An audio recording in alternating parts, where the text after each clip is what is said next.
está tentando mudar, né? Está tentando não. Todos nós temos que mudar a forma de trabalho, nossa forma de apresentação e das nossas reuniões. As reuniões, elas existem há muitos anos, desde que o departamento foi criado, desde que quando eu era aluna aqui da faculdade. Então, essa é a nossa segunda reunião online, e é um prazer grande, porque nas reuniões presenciais, geralmente tinha pouca gente, né? Hoje eu posso ver a sala, já tem 36 pessoas, então eu falo que a gente tem que aprender com as dificuldades, e acho que toda essa modificação da pandemia está trazendo isso de novo para a gente, né? Então, é um prazer grande estar com essa sala já cheia, antes mesmo de começar a reunião. O departamento de tocoginecologia, ele sempre tentou trazer à pauta todas as questões da nossa população, das nossas necessidades, e hoje a gente vai estar abordando a saúde da população LGBTQIA+, o que o ginecologista precisa saber, né? E para isso a gente está trazendo aqui o professor Luiz Gustavo de Oliveira Brito, que é professor do nosso departamento, o professor Paulinho, né, professor Paulo Dalgalarrondo, que é do departamento de psiquiatria, e também o Rafael Gobo, que é psiquiatra aqui do departamento de psiquiatria. Eu vou pedir a todos vocês que desliguem os áudios, porque todo áudio ligado interfere na apresentação dos professores, tá? A nossa secretaria está tentando trabalhar, mas quando entram várias pessoas de uma vez, com todos os áudios abertos, fica complicado trabalhar. Então, o professor Luiz Gustavo vai fazer a apresentação, o Rafael vai ser nosso moderador aqui de início, e depois a gente abre para perguntas. Não dá para as pessoas, são muitas pessoas, mesmo os professores, entrarem e falarem, porque senão essa reunião seria infinita. Então, eu peço que todos se comuniquem pelo chat, e o Rafael, no final da apresentação do professor Brito, faz essas perguntas, transmite essas manifestações. Então, nós já estamos com mais de 46 pessoas na sala agora, é impossível para abrir para todos falarem nessa forma de manifestação. Mas, no decorrer de toda a apresentação, todos têm a possibilidade de fazer suas perguntas no chat e participar de forma bem ativa dessa reunião. Brito, por favor, agradeço o Rafael, agradeço o professor Paulo e agradeço o Brito, é um prazer para o departamento ter essa reunião hoje com vocês. Obrigada. Obrigado, Fernanda, obrigado, bom dia a todos e todas. Obrigado, Rafael, por estar com a gente aqui, é um prazer. Uma pessoa muito querida, o professor Paulo deve estar chegando. Minha tela já está compartilhando já, aí?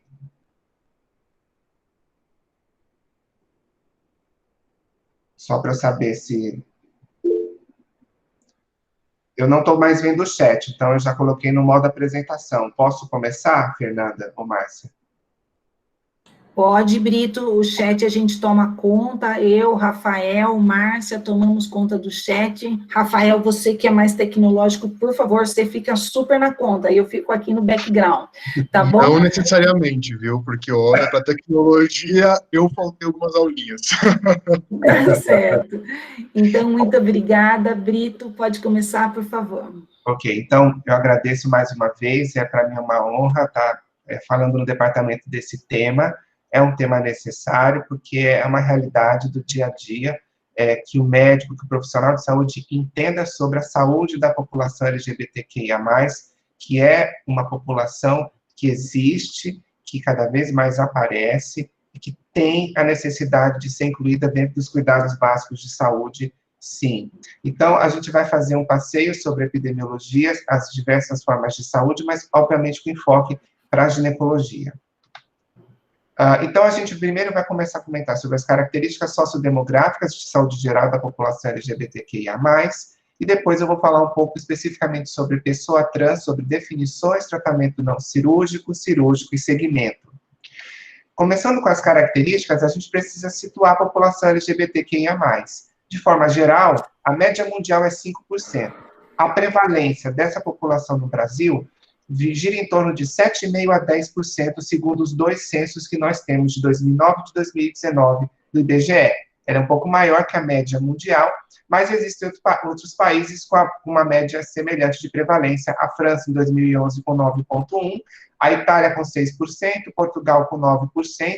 A Inglaterra não tem trabalhos puros, ela utiliza a escala de Kinsey, que é uma escala que gradua de 0 a 100% a orientação sexual de uma pessoa, seja bissexual, heterossexual ou homossexual. Então, de forma geral, 90% da população inglesa se define acima de 50% como heterossexual.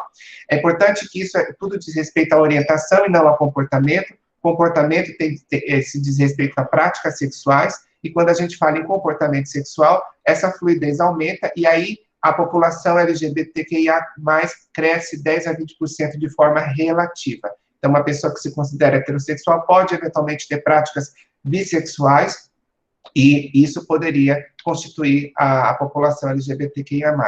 De forma geral, essa população, ela se concentra, geralmente, em metrópoles e cidades maiores, onde você pode ver que nessas cidades, como nos Estados Unidos a gente tem esse mapeamento, São Francisco, Seattle, Atlanta, tem 15%, 12%. Talvez porque nessas populações metropolitanas exista um entendimento melhor e uma aceitação maior dessa comunidade, porque elas enfrentam uma série de barreiras. Quando a gente fala sobre a população homoafetiva feminina, a gente, como ginecologista, precisa ter alguns cuidados. A gente precisa saber como é o comportamento sexual da mulher homoafetiva, se ela tem uma orientação homossexual. É interessante saber que os poucos trabalhos sobre microbiologia que tem sobre essa população sugerem que, se a prática dessas mulheres é de comportamento bissexual ou homossexual, existe uma tendência maior de vaginose bacteriana e do diagnóstico de clamídia nessa população. É claro, essa amostragem é uma amostragem de 564 casos, obviamente, não dá para dizer que é uma generabilidade muito grande, uma rivalidade externa muito grande, mas isso gera preocupação no que diz respeito a como está sendo a prática sexual dessa mulher. A gente precisa saber se ela está se protegendo da mesma forma que uma mulher heterossexual, porque existe na população homossexual um entendimento de que ela talvez não precise se preocupar tanto, porque ela talvez não precise fazer Papa Nicolau. E isso é errado. Esse trabalho sobre análise de detecção de ADN HPV por PCR em população homoafetiva mostrou a presença de 6% de qualquer DNA de HPV detectável nessa população, com relação a 10% na população heterossexual. E na população bissexual, esse percentual foi de 24%. É claro que os HPVs de alto risco oncogênico foram 0 nessa população, mas existem HPVs de baixo risco que podem gerar doenças, eventualmente HPV de doença clínica, e pode gerar incômodo para essa paciente. Então, é preciso a paciente entender que ela precisa manter a conduta de acompanhamento para o ginecologista, porque ela pode ter risco de ter câncer, sim. Esse risco para homossexual é menor e para bissexual é maior. Só para vocês terem uma ideia, a média de idade para o primeiro teste de Papa Nicolau, ela é maior, 22, 23 anos, do que mulheres heterossexuais. Que apesar de a gente não ter uma grande necessidade de fazer abaixo dos 21, a gente precisa lembrar que essa mulher precisa ir ao ginecologista de alguma forma para ser ouvida, para ser atendida.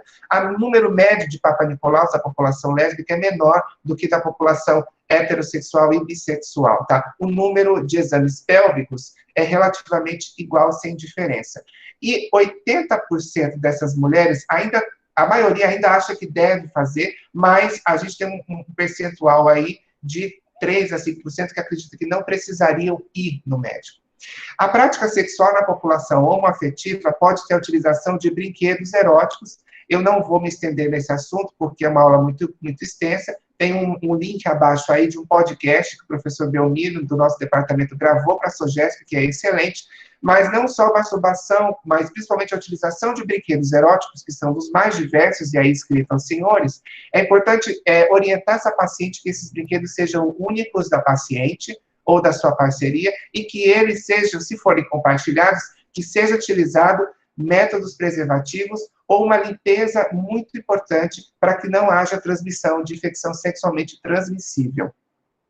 Uma das maneiras, dentro da prática sexual da população homoafetiva, é o sexo oral, e o protetor lingual, apesar de não ter um nível de evidência científica que reduz a incidência de ISTs, ele tem sido recomendado e pode ser utilizado a partir de uma própria camisinha, como mostra essa foto, como diversas outras formas. Existem protetores dentários e protetores linguais, que chamam de dental dams fora do Brasil, próprios para isso.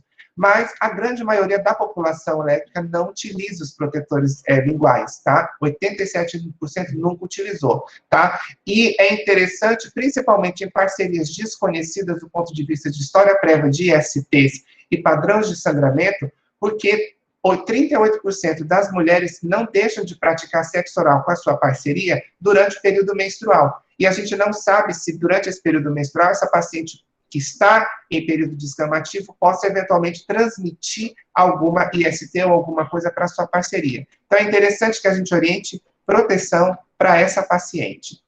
De forma geral, a população lésbica, quando a gente pensa em condições crônicas, elas apresentam um risco maior de AVC, de eventos cardiovasculares, como infarto agudo, a presença de asma, a presença de artrite, a presença de lombalgia, de obesidade, é maior na população homoafetiva e bissexual do que na população heterossexual, tá? Isso pode ter um link com relação à possibilidade de serem indicadores para o surgimento de cânceres, como, por exemplo, o câncer de mama. Embora para o câncer de mama, a literatura ainda seja controversa, mas sugerindo uma tendência maior de câncer de mama para a população lésbica. De forma geral, a utilização de cigarro, a presença de cigarro, tanto atual quanto anterior, é maior na população lésbica. Mulheres lésbicas têm um percentual de paridade prévia, então é interessante falar isso. Nós temos trabalhos brasileiros que 50% a 60% das mulheres homoafetivas tiveram relacionamento heterossexual prévio e 20% a 30% delas tiveram gravidez subsequente a esse relacionamento. E vejam que 72% das mulheres homoafetivas tiveram exame pélvico nos últimos 2 anos, 15% a menos do que as mulheres heterossexuais.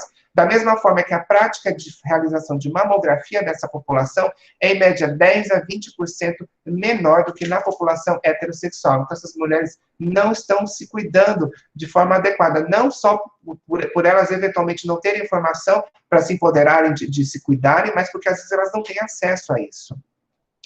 Nessa revisão sistemática, de 4 modelos que analisam risco para câncer de mama, 3 deles sugeriram que as mulheres homoafetivas apresentam fatores de risco maiores que a população heterossexual para apresentarem câncer de mama, e somente nesse trabalho, marcado em azul, é que não mostrou uma diferença grande entre população homoafetiva e população heteroafetiva.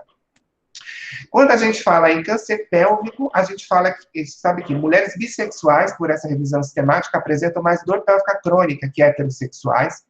Mulheres bissexuais apresentam mais câncer cervical que heterossexuais, como eu mostrei no trabalho de HPV.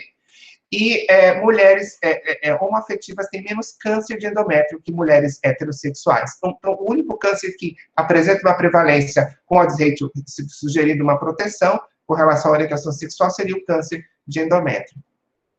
Mulheres homossexuais podem ter comportamento bissexual. Então, isso é muito importante a gente saber. Porque o fato de ela ser homoafetiva não quer dizer que necessariamente ela não possa ter prática sexual com homem.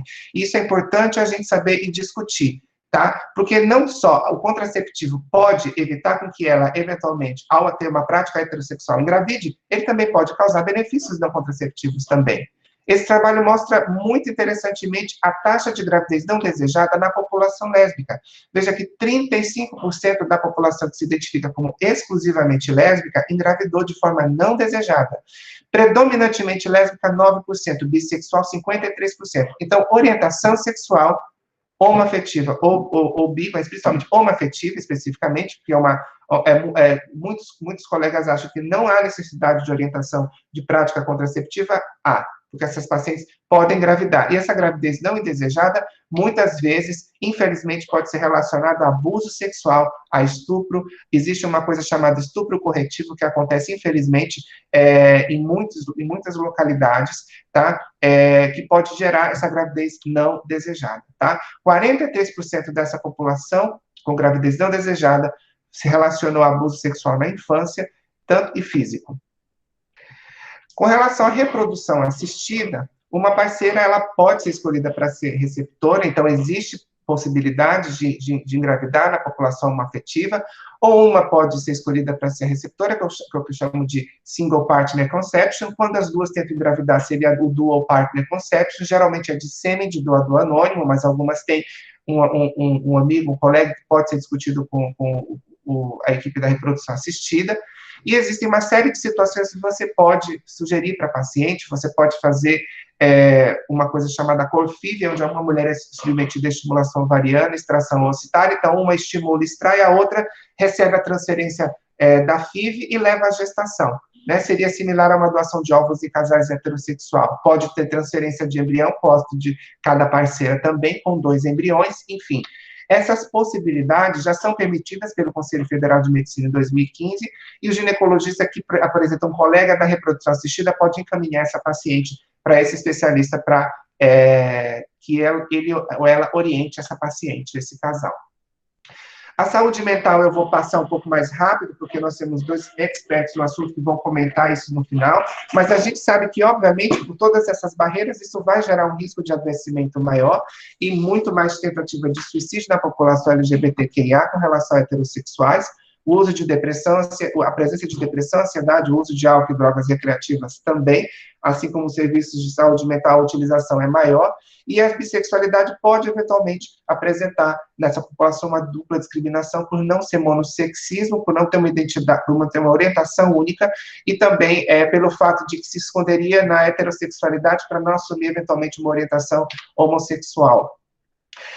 As mulheres trans apresentam indicadores de saúde mental piores pelas barreiras que elas enfrentam. De forma geral, a população trans, de forma geral, mas as mulheres trans mais que os homens trans. 1 em cada 4 mulheres trans se sente discriminada em serviços de saúde, 1/3 deixa de procurar assistência médica, mulheres trans têm 34 vezes mais risco de serem infectadas pelo HIV, menos de 15% delas sabem da existência de profilaxia pré-exposição, que é uma droga que a gente orienta para pacientes que desejam prática sexual com penetração, seja vaginal ou anal, tá? Com antivirais para reduzir o seu risco de infecção por HIV, e a gente está falando especificamente sobre o Truvado, e menos de 15% delas sabem disso, e a metade das mulheres trans faz uso de hormonioterapia sem prescrição médica, e, portanto, sem controle disso. Então, algumas fazem uso de hormônio de forma errônea, com doses erradas, muitas fazem, inclusive, modificações, não propriamente cirúrgicas, mas cirúrgicas porque modificam o padrão corporal e tem complicações cirúrgicas que depois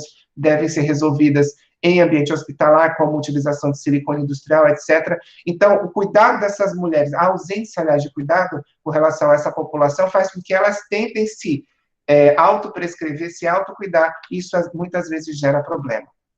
O único slide que eu tenho sobre violência homofóbica é esse, isso aí a gente não precisa saber, todo mundo já sabe disso. O Brasil é o país que mais mata transexual no mundo, e paradoxalmente é o que mais procura transexual em sites de pornografia. A gente tem uma violência em toda a população LGBTQIA, como mostram nos dados de violência, e obviamente isso tem uma relação com a saúde mental que é extremamente importante. Nessa casuística de Ribeirão Preto, é uma casuística até mais favorável em relação a perfil socioeconômico, mas vejam que 88% das pacientes transexuais se sentiram discriminadas e que referiram ter ocorrido no hospital 20% dos casos de discriminação.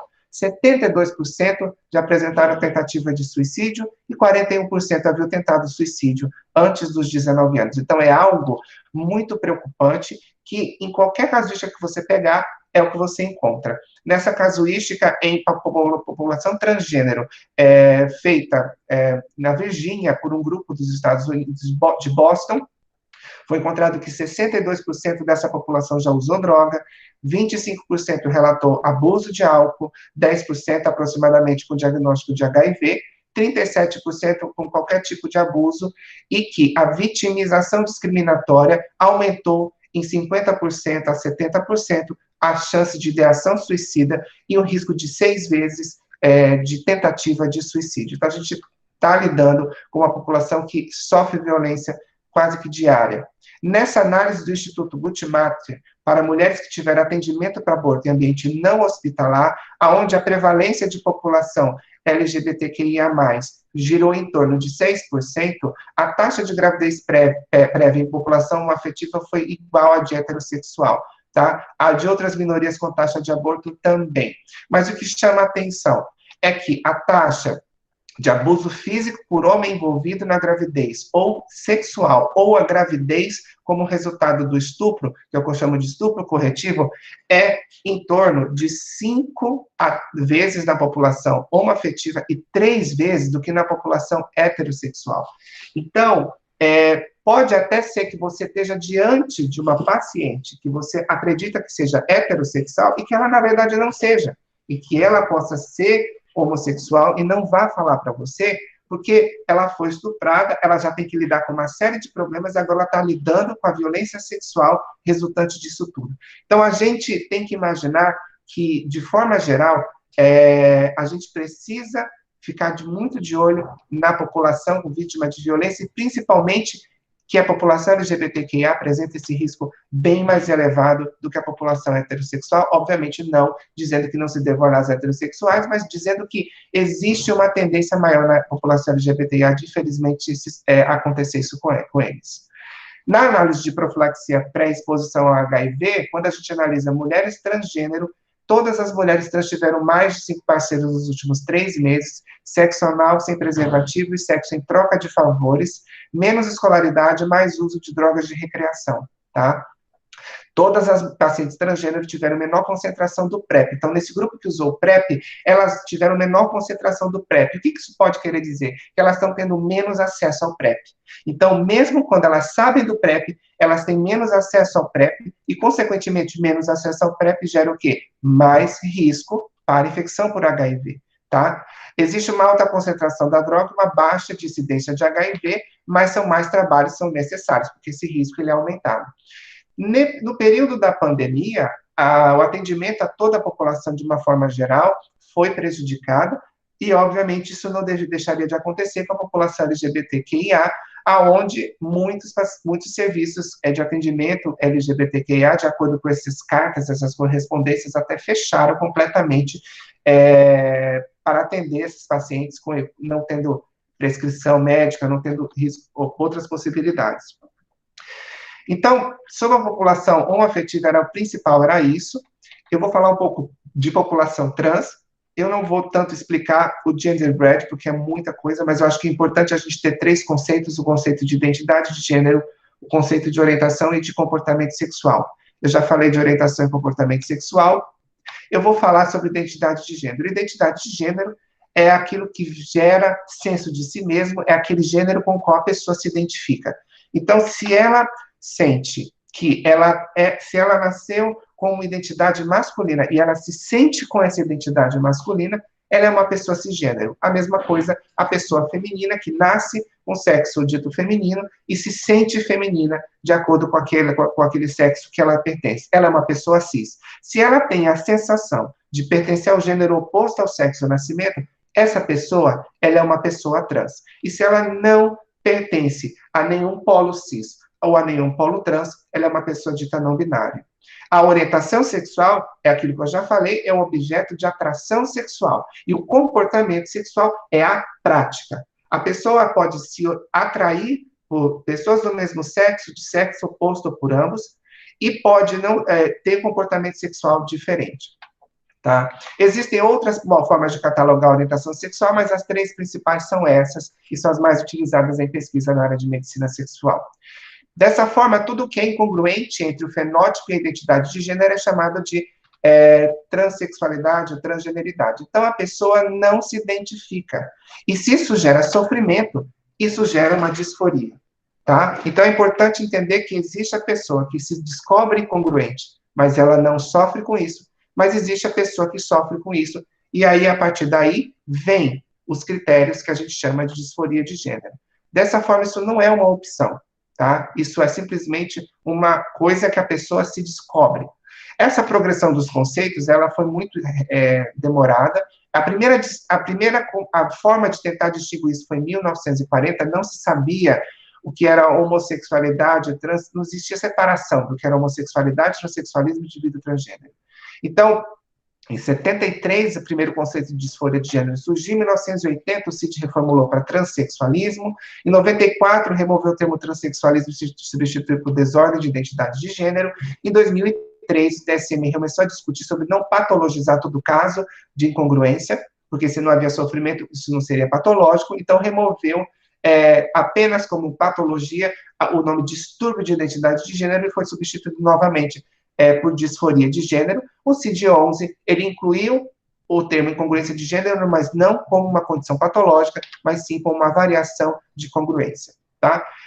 Eu já falei de não conformidade de gênero, né? E os indivíduos trans que não desejam fazer o procedimento cirúrgico, o trans não cirúrgico, eles entram dentro da categoria do transgenerismos, tá? Que, eventualmente, não desejam alcançar readequação cirúrgica ou somente uma adequação parcial. O travestismo é um termo que pode se relevar a pessoas trans não cirúrgicas. Por um lado, pode ter um processo de estigmatização do nome, por outro, travestismo é um termo político que pode ser utilizado muito como ativismo e que pode ser até preferido pelas pacientes, tá? O travestismo é diferente do indivíduo que faz crossdresser, tá? Que é um indivíduo que se veste de outra forma em períodos, especificamente durante a prática sexual, e o drag queen ou queen que utiliza isso apenas como forma performática.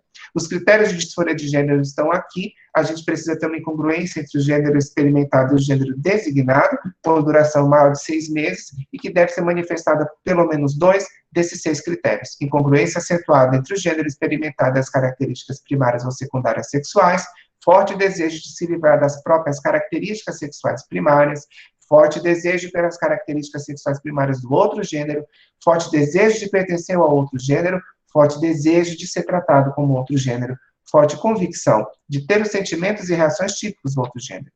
Dessa forma, nós chamamos o produto final desse desejo de identidade a forma como a pessoa deseja se chamar. Então, se ela se sente mulher e ela nasceu com o corpo de homem, ela é uma mulher trans, porque a identidade final é a feminina. E se ela nasce como mulher, mas ela tem a identidade masculina, ela é um homem trans, porque a identidade é masculina. A prevalência da condição trans varia de 0,3% a 1,1% da população mundial. De forma geral, a proporção de mulher trans é maior do que a proporção de homem trans, então para cada 11 mil nascidos homens, uma mulher trans nasce, para cada 30 mil meninas que nascem, um homem trans nasce. Nos Estados Unidos, a população trans estimada é de 1,4 milhões de pessoas, de uma população de 313, 315 milhões nos Estados Unidos. O número de cirurgias de readequação sexual ao longo dos anos vem aumentando, mas acredita-se que seja porque as possibilidades de realização dessas cirurgias vêm aumentando ao longo dos Estados Unidos. Ontem mesmo nós tivemos um webinar da Sociedade Brasileira de Uroginecologia com uma uroginecologista da Cleveland Clinic, que realizou de 2015, desde que ela implementou o serviço após terminar a residência em urogineco de cirurgia transgênero. Ela foi fazer com 2 colegas urologistas dos Estados Unidos e foi para o leste europeu aprender, porque tem pouco colega nos Estados Unidos que faz.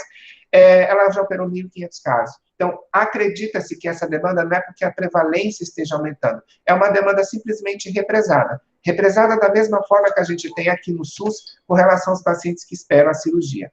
Existem proposições de causas biológicas para incongruência de gênero, a etiologia é desconhecida, mas existem modificações genéticas e alterações da ação hormonal no processo de desenvolvimento pré e pós-natal.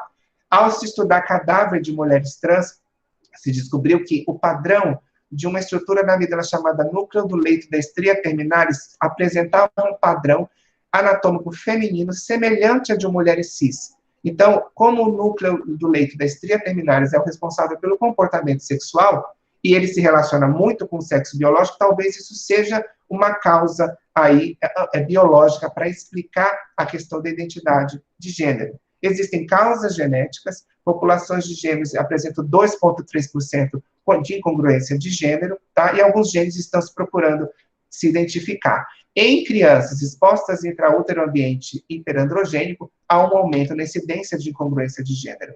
Mas quando que a pessoa se percebe no corpo errado? A grande maioria dos trabalhos mostram que metade se percebe na infância e 20% se percebe na adolescência. Então, entre o período da infância e o período da adolescência, é a grande maioria da população que realmente ela se percebe como estando no corpo errado. É claro que nem sempre 100% desses casos vão evoluir para a vida adulta com incongruência de gênero.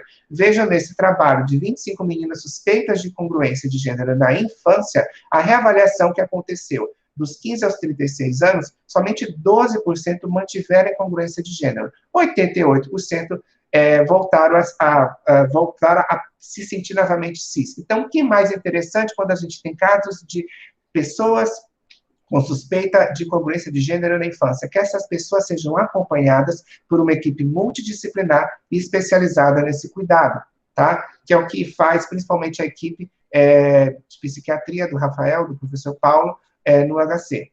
Todos os cuidados podem ser estandardizados a partir de um guideline. O mais utilizado é o WPAF, que é uma organização que reúne as principais sociedades em torno do cuidado da pessoa transgênero, que apresenta manual em várias línguas, 18 línguas pelo menos, e é o guideline mais utilizado, tá? Essa associação, que chama World Professional Association for Transgender Health, ela foi criada em 1978 com outro nome, Harry Benjamin, e em 2011 a primeira versão do guideline saiu em português. O primeiro statement dela, em 2010, foi dizendo que a expressão das características de gênero, incluindo identidades que não são estereotipicamente associadas com sexo definido ao nascimento, é um fenômeno humano comum e culturalmente diverso, não devendo ser julgado como inerentemente patológico ou negativo. Quem dá o diagnóstico da incongruência de gênero ou da disforia? O profissional da saúde mental, principalmente, porque ele é o que vai analisar todos os outros diagnósticos diferenciais dentro da saúde mental com relação a essa paciente. Ele é competente no cuidado com a pessoa trans, ele está ciente do seu papel de acordo com os Standards of Care dessa associação da WPAF, e um tempo de 12 meses é recomendado para identificar, ao menos, a severidade dessa disforia, se existe, determinar se o paciente irá se beneficiar do processo de transição e avaliação de outras comorbidades psiquiátricas. Durante esse processo, os pacientes são encorajados a uma coisa que a gente chama de real life experience, ou experiência de vida real. E o que seria isso, por pelo menos 12 meses?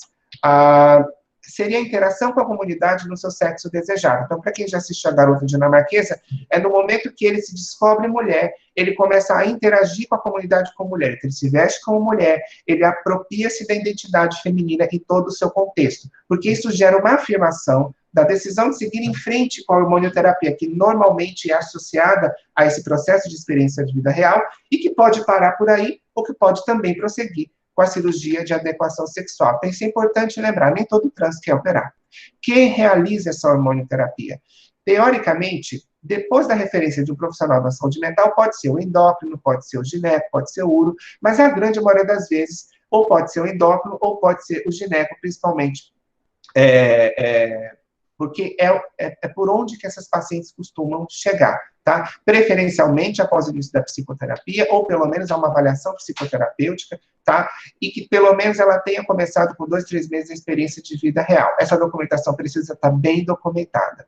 O que a gente visa na hormonioterapia para a mulher trans é estimular as características sexuais femininas e reduzir as masculinas. A gente precisa lembrar que, de forma irreversível, a mama vai desenvolver, vai haver redistribuição de gordura e perda de fertilidade. A pelificação e a mudança de pele é reversível, mas o resto não. De forma geral, a gente entra com hormonioterapia e o mais utilizado é o valerato de estradiol, tentando manter esse estradiol em níveis femininos, em que a via transdérmica pode melhorar a adesão porque diminui o efeito de primeira passagem e melhor absorção pelo organismo. Os antiandrogênios podem ser utilizados em concomitância, porque o objetivo é tentar manter essa testa em níveis femininos, fazendo uma dosagem basal e após 3 meses. As primeiras modificações de efeitos feminizantes acontecem de 3 a 6 meses, tá? E depois existem efeitos a longo prazo. Então, de efeitos anteriores, redistribuição de gordura, diminuição do desejo sexual, mama começa a crescer, depois você começa a ter diminuição do volume testicular, diminuição da produção do esperma, etc. A gente precisa, para seguir essas pacientes, na consulta inicial, enzimas hepáticas, lipidograma, estradiol, prolactina, teste, sorologias, Com 3 meses, estradiol, prolactina e testo. Com 6 e 12 meses, repete o mesmo pacote da consulta inicial. E se essa paciente está utilizando espironolactona como um tratamento antiandrogênico, como a espironolactona é um antimineralocorticoide, poupador de potássio, a gente precisa avaliar a dosagem de eletrólitos de 3 em 3 meses no início. Lembrando que estrogênio pode ser arriscado para pessoas com história de doença tromboembólica, então talvez se deva evitar, ou talvez fazer um tratamento tópico, enfim, discutir com o seu colega, e moderado risco para outras situações que são já conhecidas de todos os senhores quando a gente discute de contraindicações relativas ao uso dos estrogênios, prolactinoma, câncer de mama, câncer hormonodependente, enfim.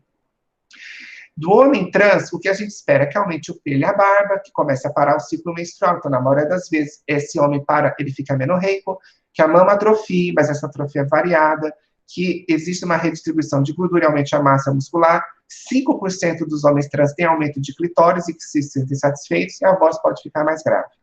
De todos os androgênios, o mais usado é o cipionato de testosterona, com uma injeção a cada 3 semanas de forma intramuscular, com o objetivo de manter a testa em níveis masculinos, tá? É importante dizer também que existem efeitos precoces, como a oleosidade da pele, com 6 meses os pelos começam a aparecer, a menorreia começa com 1 a 6 meses, mas o clitóris pode não aumentar, tá? E isso pode fazer com que ele queira fazer uma metornoplastia, mas isso a gente discute que geralmente a indicação cirúrgica não é muito boa. E o pacote laboratorial é o mesmo da mulher trans. Hemograma, enzima hepática, lipidograma, estrogênio, testosterona, sorologia. O hemograma é que, na verdade, é obrigatório no homem trans por conta da eritrocitose induzida pela testosterona, tá? Mas a gente também pede hemograma na mulher trans, mas ela não é obrigatória. Tá? Então, o alto risco é de eritrocitose pela testa e moderado risco de disfunção hepática, doença arterial, doença cerebrovascular. Na grande maioria das vezes, quem começa a usar hormonioterapia, 80% das pessoas trans referem melhora significativa na disforia. Vejam que todos os dados são de melhora na qualidade de vida, na função sexual e nos sintomas psicológicos. Metade das mulheres trans acham que suas mamas estão de tamanho adequado após 2 anos de hormonioterapia e não desejam aumento, tá? O tratamento, então, eu já falei do tratamento não cirúrgico, agora o tratamento cirúrgico. Pode ser o gineco, o uro ou o cirurgião plástico, desde que treinado com o procedimento. A taxa de arrependimento da cirurgia é uma das menores que a gente tem. 12 meses de terapia hormonal, pelo menos. Alguns serviços, 24 meses, são os recomendados. Completude da experiência de vida real com 1 ou 2 laudos do profissional de saúde mental, principalmente após a psicoterapia. Os nossos critérios brasileiros de 2013 são 18 anos para hormônio e 21 para cirurgia, só que o CFM agora mudou e colocou 18 cirurgia e 16 hormônio. Mas isso varia e eu não sei se talvez esse governo vai mudar isso, porque está tendo uma tentativa de talvez retroceder a esse critério de 2013. De forma geral, as cirurgias mais utilizadas para o homem trans são a mastectomia, tá? Ou o chest contouring, que alguns plásticos chamam, a oforectomia, e a esterectomia com pectomia. De forma geral, o homem trans, quando procura operar, é para tirar a mama, não é nem tanto para tirar o ovário e o útero. A mulher trans, ela visa a genitoplastia feminina, tá? Com a orquiectomia, penectomia e a neovagina, e a prótese mamária, quando ela não está satisfeita com a mama, tá? Lembrando bem, gente, tudo isso tem termo de consentimento, tem conversa, tem discussão multidisciplinar, a coisa é muito séria, porque é um procedimento mutilador. Então, a gente precisa conversar com o paciente e explicar muito que não tem uma devolução disso, né? Essa pessoa precisa estar muito ciente de tudo que ela está precisando e do que ela quer, né? E é uma discussão, é o que a gente chama de shared decision making process, a gente compartilha a decisão. Tá? A neoplastinoplastia costuma ser para intercurso sexual o principal pedido dessa paciente, para a mulher trans. Existem cirurgias que a gente também chama de não genitalizadoras, tá? Que seria a cirurgia de feminização facial, depilação a laser, principalmente na região escrotal, antes da neovaginoplastia, é muito recomendada. Existe a clotoroplastia, ou raspagem da preeminência da cartilagem tiroide da laringe, cirurgias da corda vocal, existe também treinamento vocal, tá, para paciente trans, com a fono, e existem os procedimentos plásticos, lipofilia, glutoplastia, de aumento. A técnica que tem sido mais utilizada atualmente é a técnica da neovaginoplastia invertida com pele de pênis, tá? É a técnica mais utilizada, mas você pode utilizar pele da região da coxa, você pode utilizar material como Surgicel, você pode utilizar também, a gente fez pele de tilápia numa paciente trans recentemente.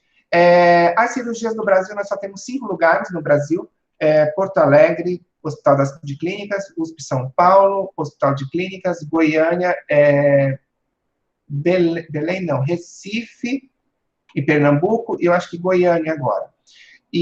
Mas a primeira cirurgia SUS para pessoa trans foi feita no nosso serviço, na Unicamp, no HC. O nosso docente que aposentou, o professor Gabiati, da ginecologia, ele acompanhou essa cirurgia lá no HC, e essa paciente está conosco até hoje, a Bianca, tá? Então, fomos nós que começamos dentro do SUS, tá? Mas, como eu falei, o material que vai se constituir a neovagina precisa ser bem discutido para essa paciente, e o primeiro caso de pele de tilápia feito no mundo foi nosso, aqui feito no Unicamp, com material desenvolvido pela equipe da Universidade Federal do Ceará, que nos deu muito orgulho de fazer.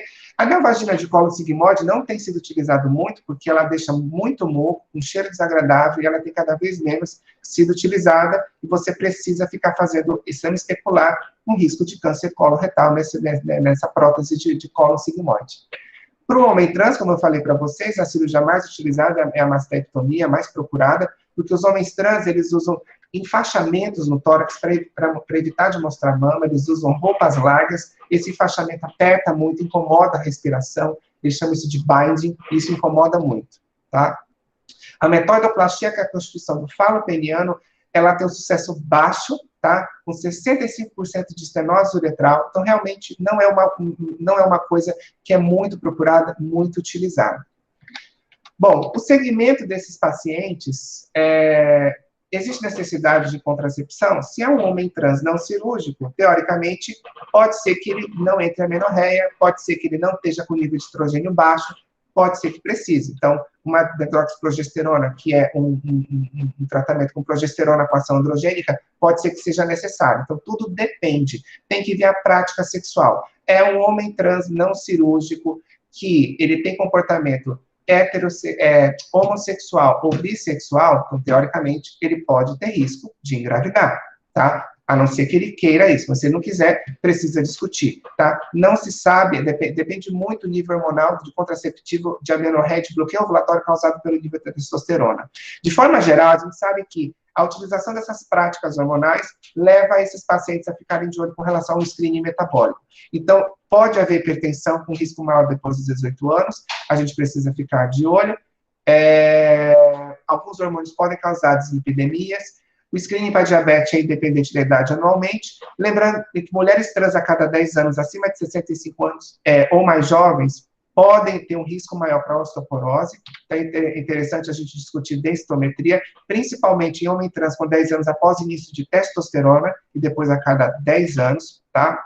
Todos os pacientes que realizaram gonadectomia devem repor, independente da idade, cálcio e vitamina D, principalmente para homem trans, depois da terapia com testo. A prolactina deve dosar bianualmente após 1 ano de segmento, tá? O câncer de próstata na mulher trans, você deve discutir riscos e benefícios do screening, você vai fazer um toque vaginal, tá? O exame transvaginal, o toque retal já não tem mais uma validade, porque você criou um pertuito, a não ser que seja uma mulher trans não cirúrgica, tá? Mas uma mulher trans cirúrgica é o toque vaginal mesmo, porque a próstata, ela realmente fica meio centímetro a 1 centímetro da parede anterior da neovagina que você criou, né, que você recebeu do colega que operou no caso. O PSA, ele não é confiável em vigência de hormonioterapia, porque ele pode fazer variações do nível dele por conta do desbalanço com o estrogênio, com a testosterona. Então, o mais recomendado é exame físico e ultrassom, tá, de próstata, ou eventualmente ressonância de próstata.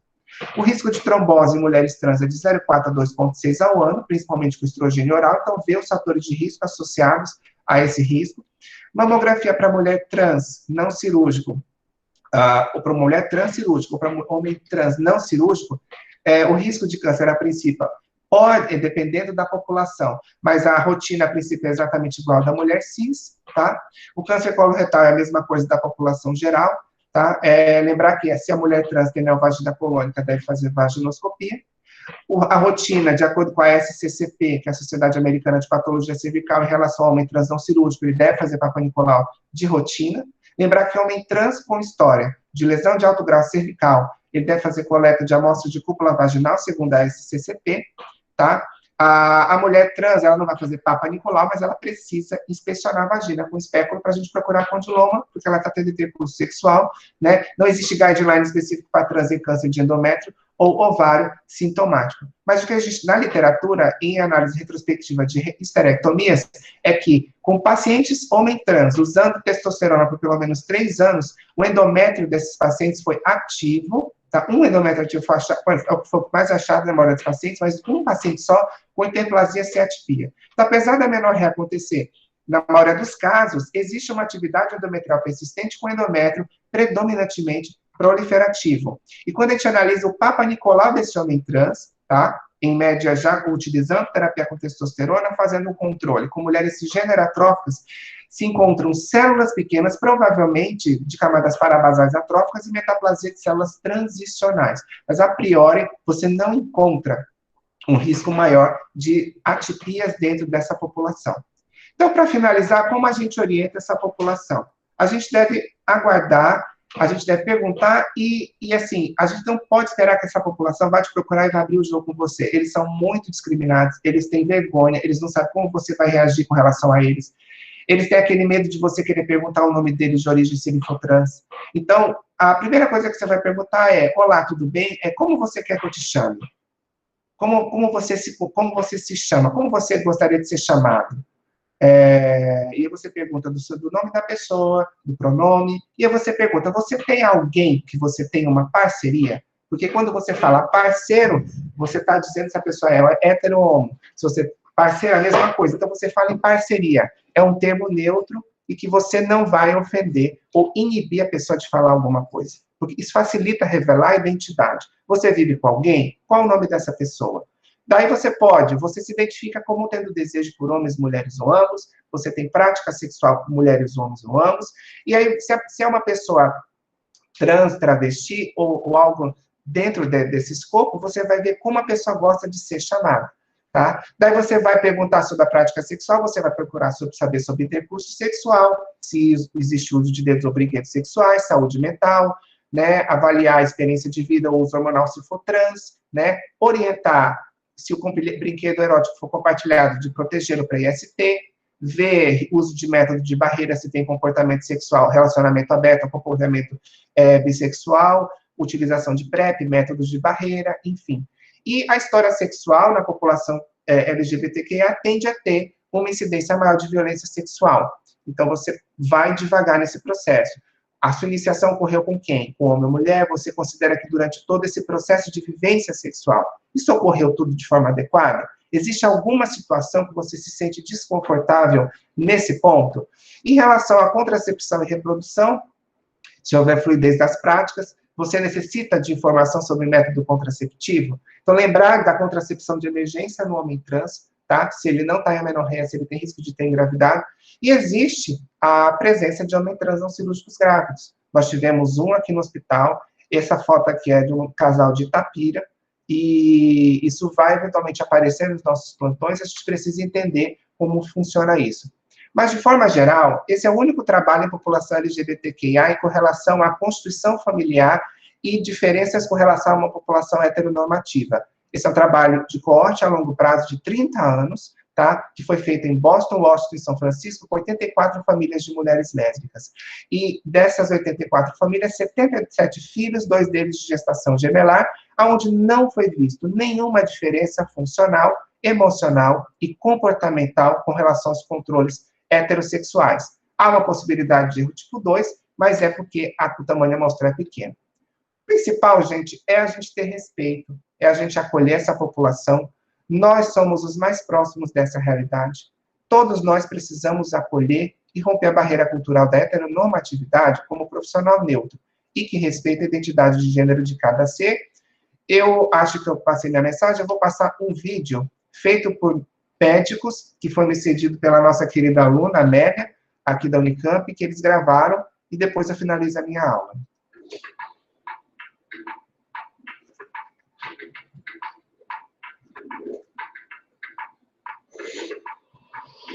No me importa que tú tengas plata, contigo que importa que tú te sepas.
Bom, o que eu tinha para falar é isso. Eu queria agradecer a professora Fernanda pela oportunidade de estar falando desse tema aqui. É a primeira vez que a gente aborda isso no departamento. Eu queria falar que a gente não trabalha sozinho, que eu faço parte de um grupo. A gente começou a atender pessoas trans e sexualidade já tem uns 2, 3 anos. Desse grupo participa o professor Belmiro, que também trabalha no assunto, pelo obstetrícia, o professor Rodolfo, na psiquiatria, o professor Paulo, o doutor Rafael, o doutor Hamilton, e todo esse grupo, que é um grupo de WhatsApp que a gente tem, de atendimento em conjunto, chamado Gênero e Sexualidades. Nós temos também o pessoal da ginecologia que nos dá muito suporte, a doutora Cristina, a doutora Daniela. Então, era isso. Obrigado e agradeço a atenção de todos e todas.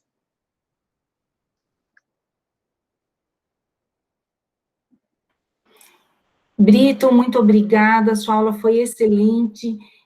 Agradeço mesmo a gente estar trazendo essas pautas para a reunião do departamento, eu acho que é muito importante. Nós estamos numa universidade de ponta, uma universidade da qual eu tenho muito prazer de participar desde toda a minha formação, uma universidade pública, gratuita, de qualidade, e que tem, sim, que trazer todas as pautas que são importantes para a nossa população dentro do atendimento da ginecologia. Queria agradecer o Rafael e o professor Paulo.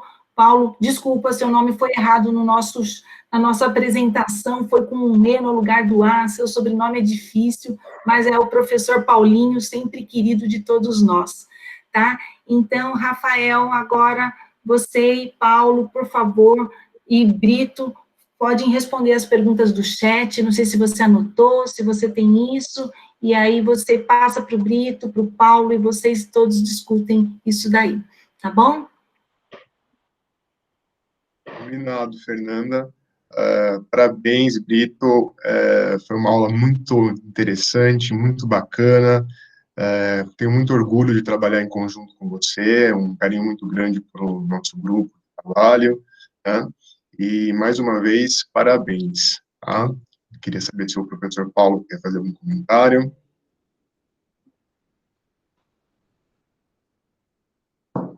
Eu também queria agradecer o convite de participar, brilhante aula do professor Luiz Gustavo, adorei, aprendi bastante coisa, é muito, muito importante a gente estar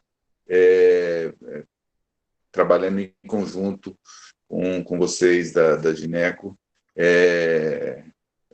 Estamos numa universidade, numa faculdade de ciências médicas, em que, obviamente, a abordagem multidisciplinar, a abordagem de vários aspectos é muito importante, né? E isso só é possível se a gente conseguir trabalhar com parcerias e trabalhar juntos, né, nesse tema. Eu teria várias coisas para falar, não sei se é o momento mais adequado, ou espero um pouquinho, ou respondo primeiro as perguntas, e queria falar algumas coisas sobre o nosso trabalho no ambulatório e as perspectivas, né, das nossas parcerias com vocês da ginecologia, com o professor Luiz Gustavo, o grupo todo da Gineco, o departamento. Eu não sei se é o momento mais, Fernanda, se é o momento mais adequado agora. Paulo, você fica à vontade, vocês três conduzem como quiserem, eu acho que suas colocações com certeza vão ser importantes, vão acrescentar e até motivar a nossa discussão. Se o senhor quiser, professor Paulo, falar um pouquinho sobre o ambulatório, depois que o senhor terminar, eu começo as perguntas para o professor Brito. Perfeito, Rafa. Eu vou falar rapidamente sobre o ambulatório. A gente chama de ambulatório de gênero e de sexualidades.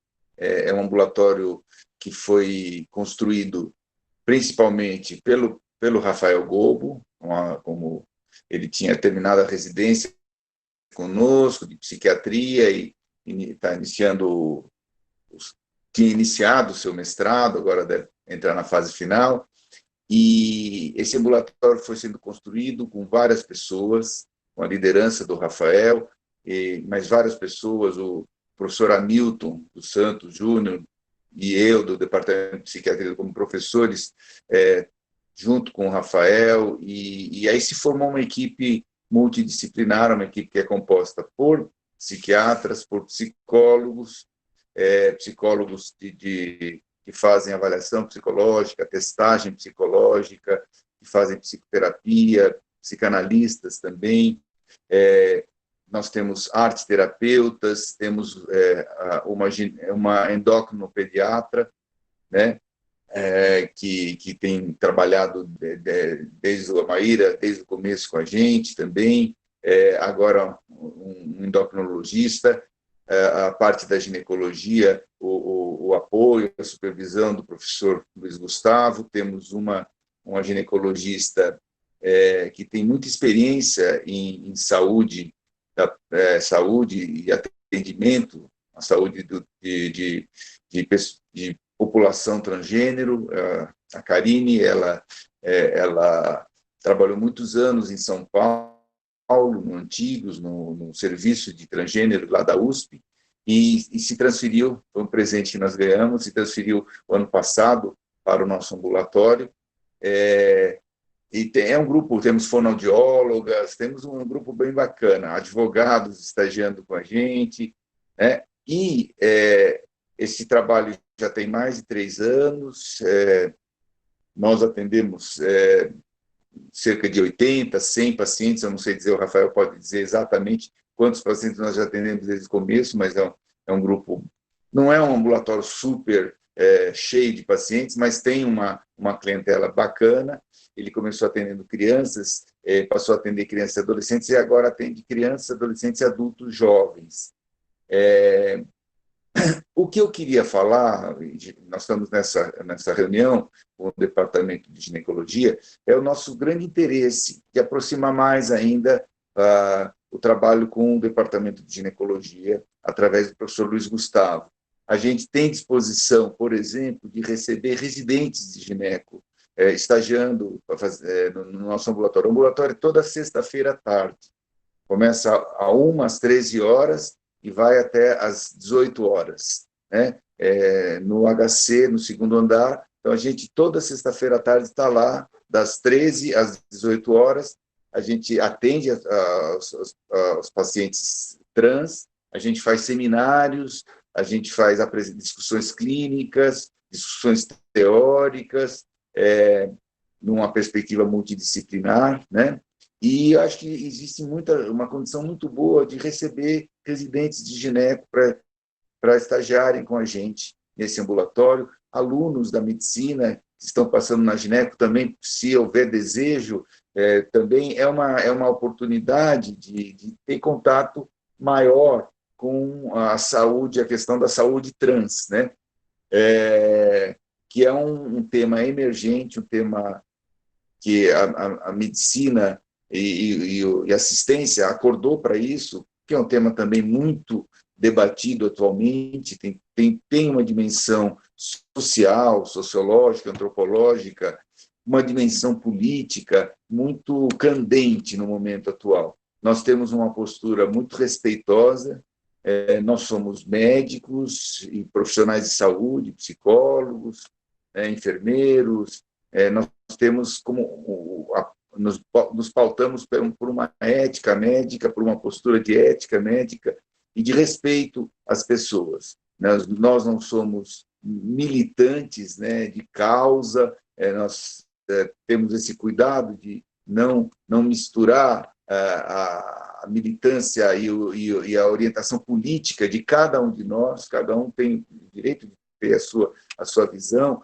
e se engajar em movimentos sociais, isso faz parte da condição de cidadão, mas nós, no nosso ambulatório, somos um serviço de saúde dentro de uma universidade pública. Então, nós temos essa consciência e cuidamos para que nossa postura seja uma postura respeitosa com os pacientes, com as famílias, científica, pautada pelos conhecimentos científicos que estão em ebulição sobre saúde em população transgênero, saúde física, saúde mental. Nós também temos essa preocupação em não separar e ser um ambulatório de saúde mental, que só trata da mente e dos problemas emocionais da pessoa. Isso é artificial, isso não é um cuidado integral. As pessoas trans que nós tratamos, os jovens, adolescentes, crianças, têm uma demanda, de modo geral, de cuidado físico e mental, né? Então, a gente procura fazer isso, obviamente, os psiquiatras têm consciência, né? Nós temos consciência das nossas limitações, nós somos treinados na área de saúde mental, embora sejamos médicos, eu já estou há quase 40 anos depois de formado, então o meu conhecimento de medicina somática é bastante frágil, daquilo que eu lembro da faculdade, que eu procuro estudar para não me desatualizar, e o Rafa é um pouco mais jovem, então ele está mais fresco na cabeça a medicina geral, mas a gente sabe que a gente tem limites, e por isso a gente tem endocrinopediatra, endocrinologista, ginecologista no nosso ambulatório, né? A gente procura, então, dar uma assistência integral à saúde dessas pessoas, né? Nós, recentemente, conseguimos, estamos fazendo, só vou terminar, fazendo um pacto, assim, um acordo com o Hospital das Clínicas, no sentido da gente poder ter uma mesa, e com o departamento de gineco, através do professor Luiz Gustavo, ter uma mesa ginecológica para fazer exame físico com a nossa ginecologista, a Karine, e, eventualmente, estagiários, residentes, com supervisão do professor Luiz Gustavo, poder fazer, porque existe também essa questão da saúde ginecológica, da saúde sexual dos pacientes, né? Então, a gente sabe que a saúde física, ginecológica e somática, de modo geral, é muito negligenciada nessa população. Essa população não tem cuidados, né? Os homens trans, eles não, obviamente, eles não procuram ginecologistas, de modo geral, não procuram UBS, por vários motivos, né? Um deles é pela discriminação, de se sentirem discriminados muitas vezes, e são, de fato, muitas vezes discriminados. Outras vezes a pessoa tem muita dificuldade de entrar em contato, por exemplo, um homem trans tem uma dificuldade em relação à sua genitália e obviamente, não quer que ninguém examine, embora possa ter problemas aí que precisam ser cuidados, né? Então, nesse sentido, a gente procura ter uma abordagem muito delicada. A gente conseguiu agora essa mesa ginecológica, a Karine acabou doando uma mesa de um consultório que ela tinha em São Paulo, o hospital, o professor Plínio Travassos, a gente fez várias reuniões, eles concordaram em fornecer todo o material para coleta, por exemplo, de Papa Nicolau, para fazer os vários exames que se faz, ginecológicos e físicos, né? Exames laboratoriais. Então, é uma demanda muito pequena, a gente teve todo esse trabalho, mas é uma demanda pequena, não vai onerar nenhum laboratório, nenhum serviço, mas é importante, embora seja pequena, é importante. Para algumas pessoas isso vai ser muito importante. Então, eu queria aproveitar, estou aproveitando esse ensejo para convidar o Departamento de Ginecologia a se aproximar mais, já está próximo através do professor Luiz Gustavo, mas a se aproximar mais, eventualmente com residentes de ginecologia, pós-graduandos, alunos de graduação, o que vocês acharem melhor, e o que a gente conseguir trabalhar e costurar em conjunto. A gente está muito aberto, esse ambulatório tem essa postura de abertura, de receber, de procurar se integrar. A gente não quer ser um nicho separado, uma tribo exótica dentro do HC e dentro da Unicamp. Nós achamos que a gente tem que estar muito aberto a esse diálogo. Então, aproveitando essa oportunidade, né? E, mais uma vez, parabenizar a aula do professor Luiz Gustavo. O professor Luiz Gustavo é uma nova geração para mim, né? Velho, ele é a nova geração de professores da FCM, professores brilhantes. A gente fica muito feliz de ver que a FCM tem uma galera muito animada, brilhante cientificamente, intelectualmente, como médicos, e também engajados, responsáveis do ponto de vista médico-social, do ponto de vista médico-político, né, de uma maneira política num sentido amplo, né, não estrito, partidário, mas de uma maneira ampla, no sentido de ter uma visão da coisa pública, uma visão ampla do que é uma universidade pública, do que é uma faculdade de ciências médicas, numa universidade pública, quais são os seus papéis e desafios. Então, parabéns, Luiz Gustavo, muito legal, uma honra poder trabalhar com você e poder ter o grupo todo da ginecologia próximo. Eu sou da turma do professor Gabiati, né? Lembro daquela cirurgia que foi feita, o Gabiati é meu amigo, então, desde 1978, veja aí quanto tempo, né? Jogamos futebol juntos, ele era um craque do futebol, eu era mais cascadura, mais da canelada nos outros, e o Gabiati sempre um jogador muito fino, muito requintado tecnicamente, eu lembro disso. Depois ele acabou se machucando e só ficou na torcida no futebol. Mas a gente é amigo desde muito tempo, ele também estava muito animado agora, antes de se aposentar. A gente fez algumas reuniões com ele, o Luiz Gustavo, ele achava, ele me falou, olha, isso é muito legal, isso aqui é uma coisa importante que seja feito. Obviamente, ele é de uma geração mais velha, a gente tem, às vezes, dificuldade de acompanhar, né, tanta coisa nova em ebulição da questão transgênero, né? Tem até o vocabulário, né? Obviamente, como foi falado, a gente tem que ter toda uma postura respeitosa, conhecer, saber como lidar com isso. Obviamente, faz parte da nossa ética médica ter uma atitude respeitosa com os pacientes e franca também, e procurar ajudar as pessoas de uma maneira não escamotear as coisas, ajudar as pessoas naquilo que elas precisam. Tá? Então, fica aqui o convite, a parabenização para o Luiz Gustavo, e a gente está aberto, né? O Rafa vai falar um pouco, a gente é aberto às perguntas, ao debate. Obrigado pelo convite.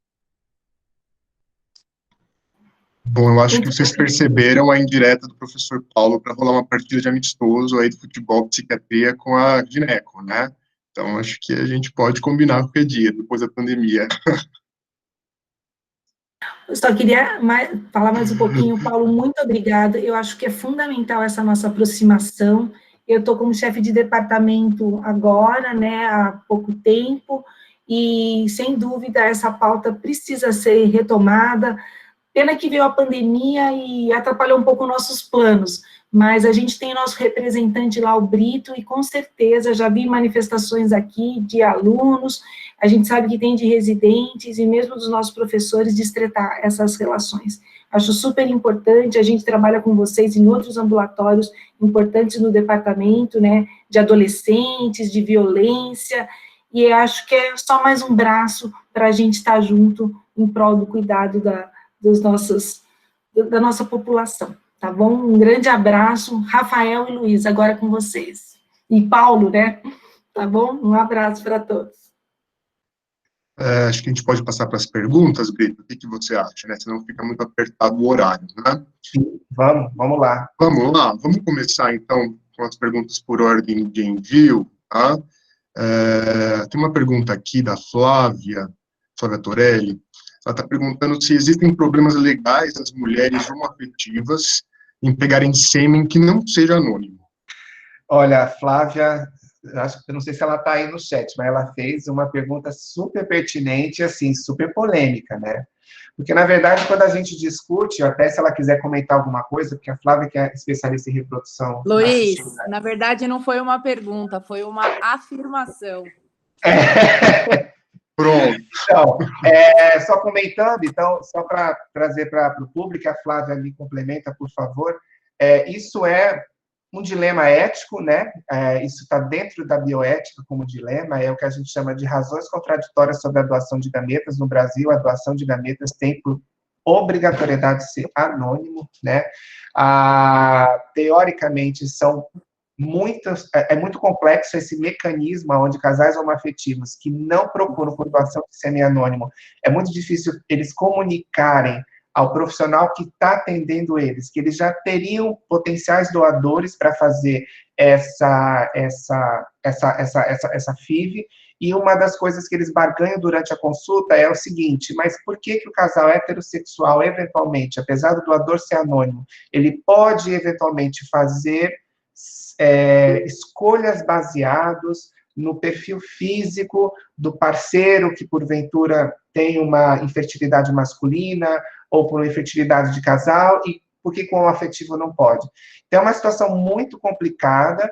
Eu vou falar aquilo que eu sei de colegas que normalmente nos comentam. Normalmente, eles tentam, geralmente, explicar que não é possível fazer isso, né? Existem também aquelas situações de bancos com menor quantidade de material estocado, onde você teria a possibilidade de ter uma chance maior desse material ser escolhido, mas a Flávia, você deve saber muito mais do que eu em relação a isso, está mais atual. O que você diz para a gente, Flávia? Na verdade, assim, vou tentar ser bem sucinta.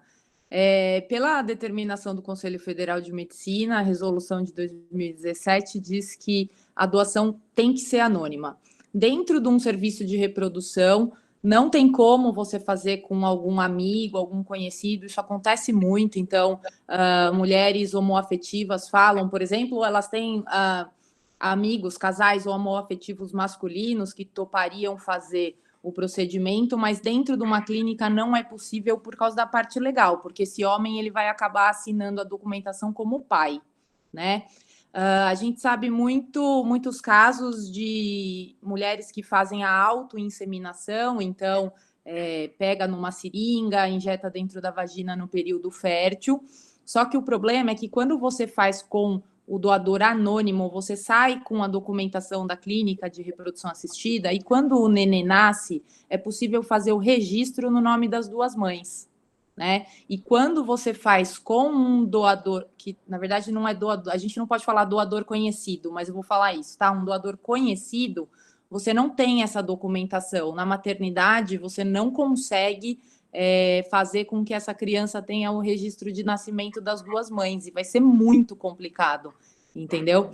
Então, é esse o ponto. E aí, legalmente, esse homem, digamos que no futuro tem algum problema de briga, alguma coisa, esse homem tem responsabilidades legais por essa criança, entendeu?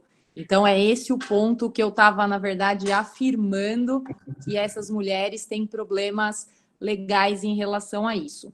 E aí, se vocês me permitem estender um pouco, eu queria falar uma coisa em relação à reprodução de trans, né? Vou dar um exemplo muito importante que eu acho, porque isso tem um leque, né, de possibilidades entre as pessoas trans. Então, uma vez eu atendi um casal, uma mulher e um homem trans, né?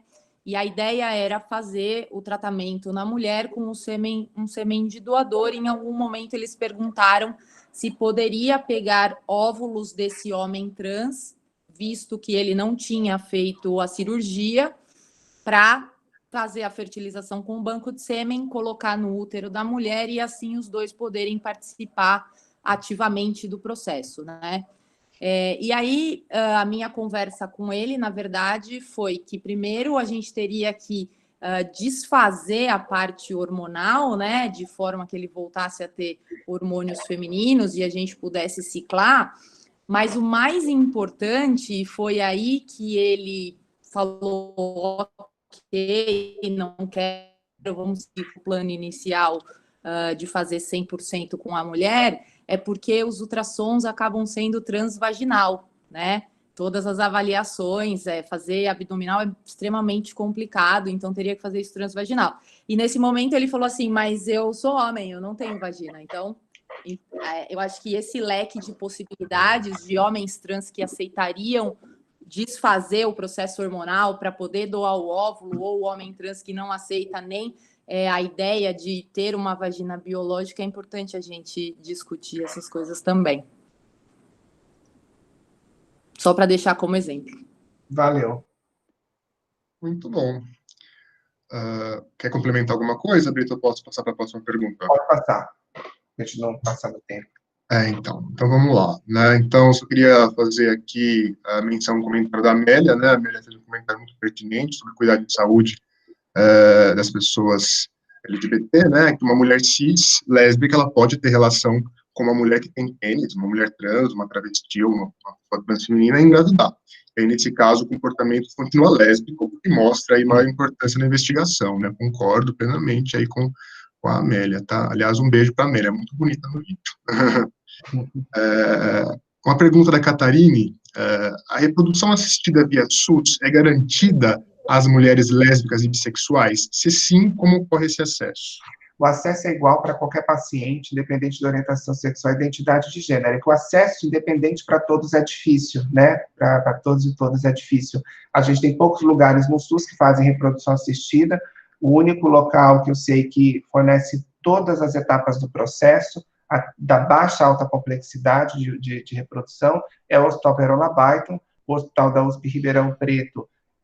Eu fiz minha residência lá, tenho acesso para a população, só que o único passo do processo da reprodução é o passo da baixa complexidade com indução de ovulação, aonde o casal ele tem que, eventualmente, fazer pagamento de algumas medicações. Eles têm um desconto de 30% a 40% lá, tudo via cross.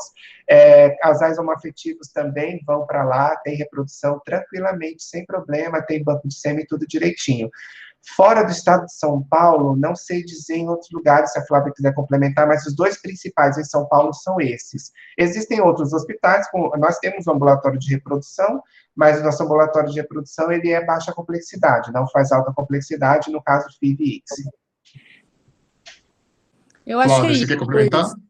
Não, na verdade, na Unicamp, a gente teria a possibilidade de fazer, por exemplo, tratamento em homoafetivos femininas com inseminação, né? Só que você precisa ter um banco de sêmen ou fazer importação ou trazer de algum banco nacional, e a gente não tem essa possibilidade.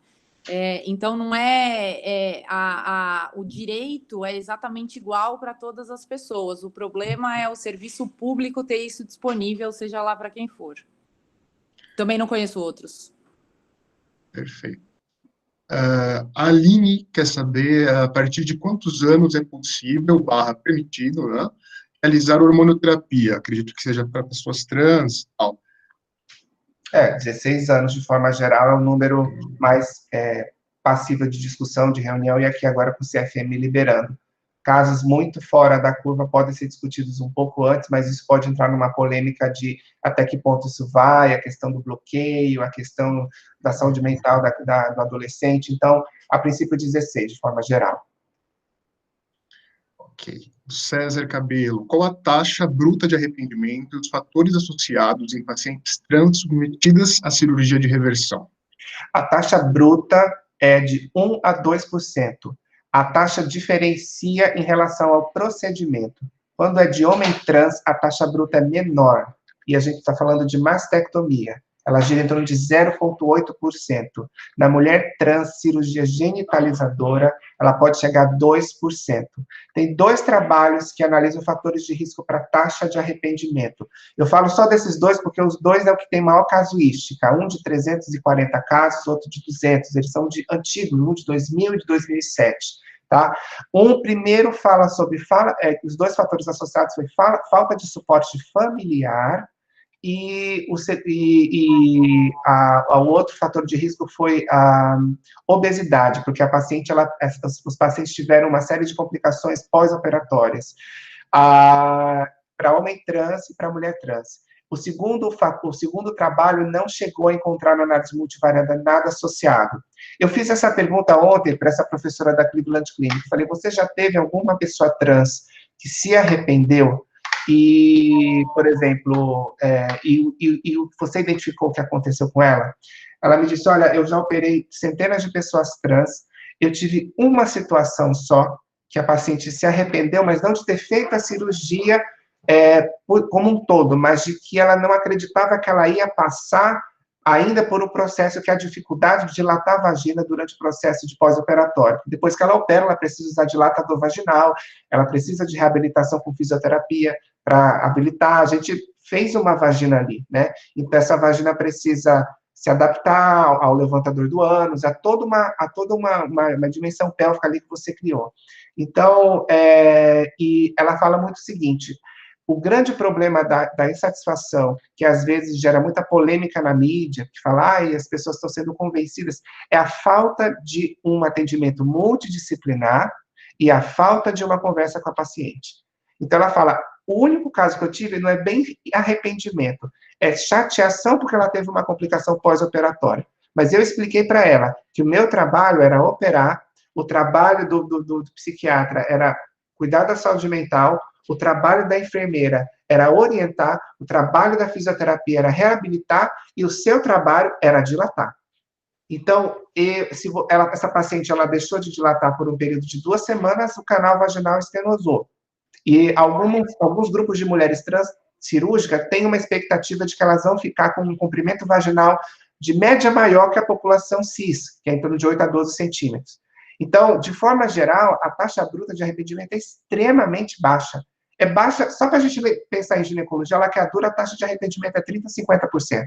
Né? Então, é uma taxa extremamente baixa.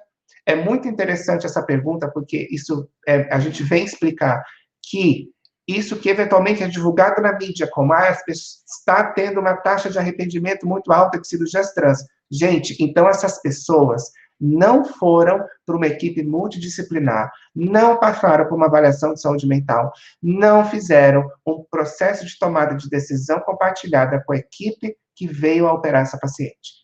Porque é esperado que isso seja extremamente baixo, tá? E normalmente associado a complicações pós-operatórias, né? De complicações de uma cirurgia genitalizadora para mulher trans, você pode ter lesão retal, fístula, você pode ter lesão prostática, prostatectomia de urgência, sangramento. É uma cirurgia que ela não é simples. Você vai mudar toda a reconstrução da pelve da pessoa. Mas também, claro, não chega a ser extremamente alta como uma estenose uretral de uma metoidoplastia de um homem trans. Mas são coisas que, obviamente, se você orienta a paciente, ela está querendo passar por tudo isso, o arrependimento, se ele existe, ele deixa de existir, ou a paciente prefere não operar. Perfeito, Luiz. A Júlia, ela gostaria de saber um pouquinho sobre as queixas de disfunções sexuais nessa população antes e depois das cirurgias. Em relação à incidência de disfunções sexuais, a grande maioria das pacientes reduz a disfunção sexual, tá? Então, vamos falar em relação ao homem trans. A maioria dos trabalhos, eu mostrei aquela meta-análise, 80% de melhora na função sexual. Em relação à mulher trans, também tem melhora na função sexual quando ela faz a cirurgia.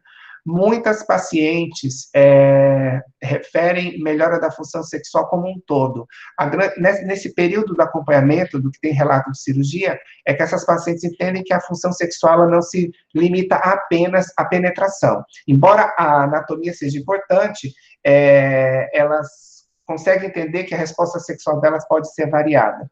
E isso acontece principalmente em pacientes mulher trans que a gente pega, que fizeram cirurgia com técnicas mais antigas, onde se, por exemplo, colocava a glande peniana no canal, no lugar do colo uterino. Essas pacientes não têm mais orgasmo com toque da região da glande peniana no canal uterino. É pela penetração, é pelo estímulo tátil, né? Toda essa questão é muito discutida.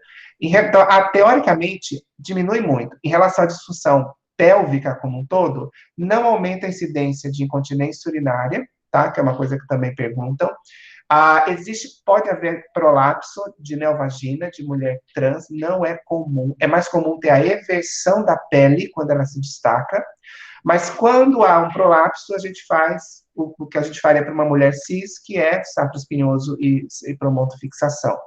Em relação à incontinência fecal, não aumenta, o que pode ter risco de fístula durante o procedimento, e que aí você pode ou corrigir se for uma lesão puntiforme, ou eventualmente fechar a vagina, fazer uma derivação com colostomia, com um colega proctologista ou cirurgião geral, e depois reconstruir esse trânsito com 3 meses. A incidência é baixíssima, é menor que 1%, mas pode acontecer.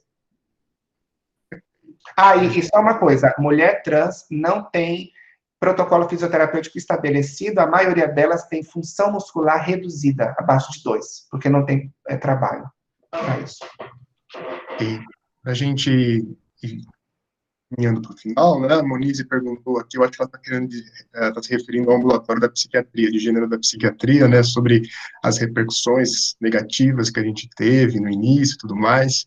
Eu lembro, né? Infelizmente, aconteceram algumas coisas meio desagradáveis, né? Mas, viu, Monize, as coisas saíram melhores que o esperado, viu? Então, acho que eu posso dizer com certeza aí que a nossa trajetória nesses 3 anos foi aí muito bem recebida, e tanto pelos colegas dentro do HC, até também aí por colegas extramuros e tudo mais, né? Sobre os pacientes, como que eles têm vindo, eles vêm encaminhados por outros colegas, tanto aí da pediatria, da medicina do adolescente, do próprio CAISM, quanto de PATs da região. E também o que a gente tem percebido é uma grande quantidade de pacientes que vêm através de indicação de próprios pacientes que estão no ambulatório, né? Então, a gente tem um grupo aí de jovens que eles acabam puxando e chamando mais pacientes, mais pessoas para ver, e esse é o nosso principal fluxo, tá bom? Eu estou vendo que tem algumas pessoas perguntando qual é o melhor canal de comunicação com a gente. Eu vou deixar aqui no chat o meu e-mail, tá? Se porventura aí surgirem alguma outra pergunta que não foi respondida e tudo mais, eu me coloco à disposição. É só mandar um e-mail para mim e aí a gente conversa. E eu tenho certeza que cuidar aí da população trans é um caminho sem volta, é apaixonante, viu? Combinado? Luiz, quer terminar? Queria agradecer a possibilidade de estar falando, obrigada, Fernanda. A gente estava preocupado se ia dar certo, se ia ser pacífico, né? Porque nesse momento complicado que a gente vive, né? Com esses cyberataques aí, vai saber, né? Esse povo meio, enfim. Então a gente estava preocupado. Por isso que você chamou psiquiatras, né? Porque se tiver que conter, já conter online, é isso? Exatamente, né? Eu avisei a Márcia, a secretária, digo, olha, pode ser que tenha algum hater, algum doido aí, entendeu? Alguém que joga uma bíblia, excomungue, enfim, mas vamos em frente, porque isso aqui é ciência, né? Então a gente está aqui como essa função, como a Diana escreveu, né? Nós somos uma universidade pública, inclusiva, de qualidade, e queria agradecer a Amélia pelo vídeo. Amélia, muito obrigado, você para a gente é um exemplo, e você ensina muito a gente aprende com você, a gente também ensina, mas aprende muito mais, e estou vendo pessoas aqui muito queridas, Paula, Flávia, Zé Paulo, todo mundo aqui, queria agradecer. Obrigado, Rafa, obrigado, doutor Paulo, por estarem aqui com a gente. Imagina, um prazer. Obrigado vocês pelo convite novamente. Fernanda?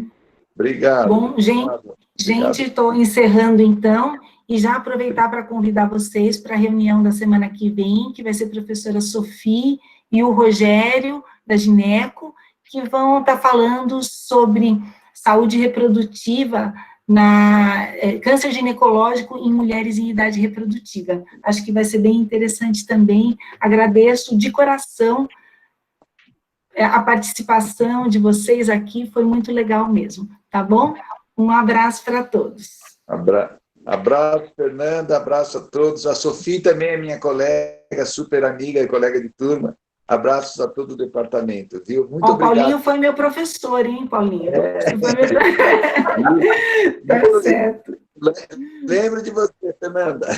Tá certo. Um beijo. Abraço. Tchau, gente. Tchau.